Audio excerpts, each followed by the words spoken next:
We've reached the end of the series, but in many ways, it's just the beginning. Today's focus is about the road ahead and what personalised AF care really looks like. By now, I hope you have a clearer understanding of atrial fibrillation, what it is, why it matters, and what options are available for you specifically. Care plans you see are tailored specifically for the type of atrial fibrillation that you have, and don't just mean medicines and forget about it. It can mean so much more. There's no one-size-fits-all approach. The key is partnership between you and your doctors. Regular follow-ups, lifestyle attention, medication reviews, and knowing what to do if symptoms change is critical.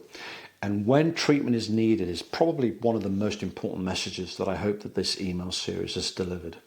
Living with AF doesn't mean life has to shrink. It's entirely possible to live fully, energetically, and without fear. And with the right support, both clinically and emotionally, this condition becomes something that can be managed with confidence.